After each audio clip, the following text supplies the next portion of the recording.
They can't take it to 10. Hey, I feel like Lil Bo without YouTube, what's happening? It's your boy, and if you don't know, now you know. All the way gang, it's your boy All the Way Sincere, and we are in here on this NBA 2K20. Now listen, if you're new, go ahead and like and sub my boy. Feel free to share that content if you rocking with it.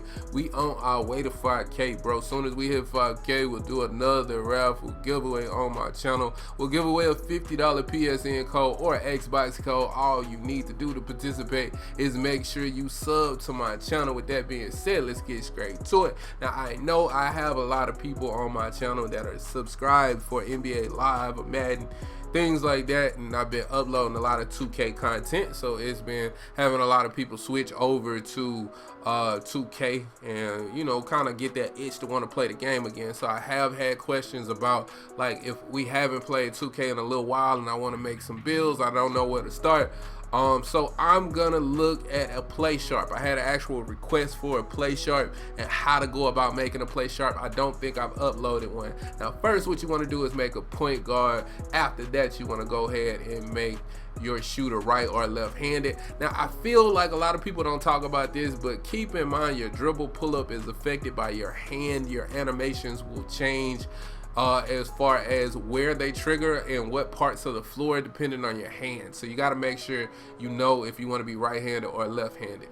All right, after that, you want to go ahead and go with this pie chart right here. This is going to be the Playsharp pie chart. Then what we want to do is make sure that we go with the speed, simply because a Playsharp is gonna really benefit from the speed more so than shit like strength. You ain't really trying to bully nobody as a Playsharp. Now, also keep in mind, and this is something that I want to point out for a lot of y'all that haven't got up to a 99 overall yet.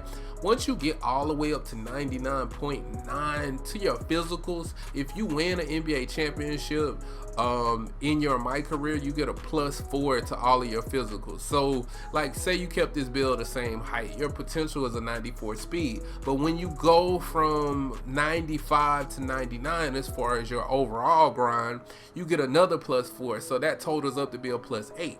Now, when you go from 99 to a 99.9, you get another attribute boost. So what does that mean? 4 + 4 + 1, that's 9, my boy. So you could technically get this build all the way up to a 99 speed if you kept them the same height. Keep that in mind when you're fucking around with any play chart, because you can actually get a +9 on all your physicals. That's just a jewel I wanted to drop. I don't think a lot of people talk about that. Now, after that, you want to make sure you jump in right here, bro, and max out all of your shooting. That's the first thing we want to do. We are, of course, probably going to scale that back, but I'm just going to max out all the things that are important for right now. Now, as far as defense, we want to look at perimeter, lateral quickness, and steal, because we are a point guard. So we got to defend out on the perimeter. You also need to make sure that you have some driving dunk and some driving layup. Now, we got 36 more points right here. Now, you could do a few things just to keep it 100. If you don't want any finishing badges, you could actually leave this right here, because you're only really going to be driving to the goal. It's not like you're going to be standing under the goal at 6'3" or 6'4" waiting to catch the ball and finish down low. You don't need any standing dunk or post hook. You could always just have one finishing badge.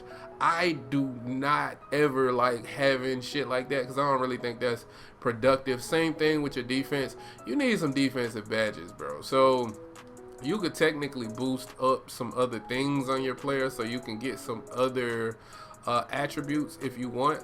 But what I'm gonna do so that I can make sure I can maximize this is I'm gonna drop down my playmaking to a 21, and then I'm gonna drop down my shooting to 21, because I really feel like, you see, this gives me 65 badges now, so I can actually boost up, get about 4 finishing badges. I'm gonna show you what I'm gonna do with those 4 finishing badges, and then right here I can like put this on my defensive rebound. You could actually come back and put it on your block if you want to try to get some block. But if you notice, that only gives you 5. So I want to just get the maximum amount of defensive badges that I can get. So I went and put it on my defensive rebound. And that way I have 7 defensive rebounding badges. And I got that big 21-21 Savage out here. So you see what we working with right there. Now, this doesn't matter. You can always go with slight, built, burly, whatever you want to do. It's up to you. I usually always go with built. Now, this player in particular, keep in mind what I said earlier about you getting that +9 to your physicals. So you could technically boost this build up to 6'5", and you'd still in game end up with a 96 speed on this build. A lot of people don't even think like that, but it can be done.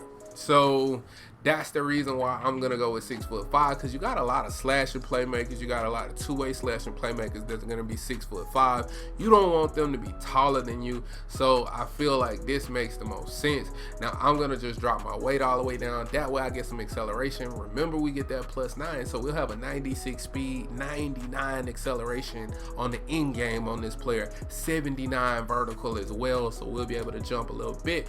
And we just want to drop our wingspan all the way down. You see we get a 87 ball control. Now with this 87 ball control, of course our end game is to try to make sure we get the +5. That's what your end game is on all the attributes to your left. You will get a +5. So you'll end up with a 93 3-pointer and a 92 ball control on a 6'5" player that can fly up and down the court, bro. So you definitely want to look at that. You'll also end up with a 75 drive and dunk as well in your end game, so that's gonna make the player be able to finish, which is why you need fucking finishing badges. I hate when people don't put any finishing badges on their player, bro, because you definitely want to make sure your build is as balanced as possible. Now after that, we can look at takeover. I'm gonna just keep it 100, bro. This takeover is trash this year. They tried to do as best they can to nerf this particular takeover, so I wouldn't select it. I also wouldn't select the slasher takeover. Although you do have a 75 drive and dunk, I don't feel like you're gonna benefit as much with this takeover on this particular build, so that leaves these two. Now these two are very good. It just depends on your play style, bro. So if you're going to want to be more offensive, where you want to deal with more like fading from deep and all of that shit right there, you want to go with the shot creator, bro. It's gonna be the one that works out the best for you. But if you are more of a facilitator, bro, when you get in takeover on this build, it's not that you just snapping ankles and breaking people down. The main part about this is it enhances the shots that your teammates take off assist, and we already know Dimer is hella overpowered in this game, and you can have Hall of Fame Dimer plus your playmaking badges as well, and this will make you very overpowered as far as like if you playing with a sharpshooter or you playing with another shooting build, helping them knock down shots when you go into takeover. So I'm gonna pick shot creator so I can just really fade and go crazy, but you could always pick either one of those. And you see we build like a Steve Nash, Steph Curry type of player. Now this is a playmaking shot creator, but this is really a play sharp, bro. We're gonna go ahead and test the build. Look at the badges that we got out, because you can see I did knock down from 22 shooting to 21. I'm gonna show y'all we can still utilize that. Same thing with your playmaking, it's just fine, but we have a more balanced build than other play sharps that are out there. Reason why I like this is I can always go with something like this. I can go silver contact finisher, I can throw on a little consistent finisher if I want to, I can throw on Giant Slayer, I can throw on Relentless, or I can even throw on Acrobat or Fancy Footwork, like, or I can even go gold with my contact finisher, bro, on a play sharp, bro. So this is definitely gonna help you be able to be confident in being able to drive to the goal, or you can boost this up, whatever you want to do, man. But 4 badges always gives you the ability to be pretty flexible with things you don't have high badges in. Now after that, shooting, bro, the reason why I didn't feel like this was a big deal and I could lose 1 badge is because really all you need to go off is this. If you got these badges on your shooter, you're gonna go crazy regardless. Now you could always throw this out like that and boom, you shutting everything down, bro. You just killing people just like this. Like, this is all you need to go stupid. But if you didn't want to do that, you could always like take this off. A lot of people don't use Deadeye. You could always go Green Machine Goal if you want to do something like that. Flexible release corner, whatever you want to do. But as long as you have these 3 badges on, and then you have your quick draw at where you feel comfortable, you will be a shooter in this game, bro. So you got plenty of shooting badges. As far as your playmaking badges, you don't have as many, but you still got that quick first step Hall of Fame. You still got handles for days Hall of Fame, and then after that you can do whatever you wish. I would highly recommend, and this is just another little jewel, that you pay attention to tight handles, bro. A lot of people don't talk about tight handles, but tight handles increases of players' ball handling ability in size up situations, making it easier to break down. You can just look at the picture of the badge and tell really what it does is it helps you chain size up moves together faster, bro.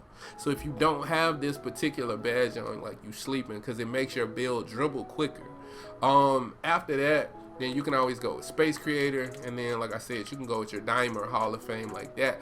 I like a setup something like this, and then this would be something good to run with in the park because you can drop those dots, bro, and then at the same time you still balling out everywhere else. Now right here you can always go, because you got 7 badges, you can go with that gold clamps, you can go with that gold intimidator, or you can go with silver intimidator, silver pickpocket, something like that. Or straight up, you could just do something like this. Go with 4. You want to go with pick dodger? I don't know, man. Whatever you want to do, it's all up to you. You could go 3 silver badges if you wanted to, 1 bronzy. Like, that's the good thing with having 7 defensive badges, is you still are extremely flexible with the amount of defense that you can play. You know what I mean? So that's really what makes this build crazy when you think about it. Plus you 6'5", bro. So the end game to this build is gonna be nasty, man. And I really feel like this is the most balanced way to play this build. You still are extremely good at like the things that make this player good, but you also got a little bit of defense, you got a little bit of finishing, man. So, and you tall, bro. So like, comment, and subscribe. Hit that noti bell as well so you can know when we post. And as always, respect the OGs. Peace.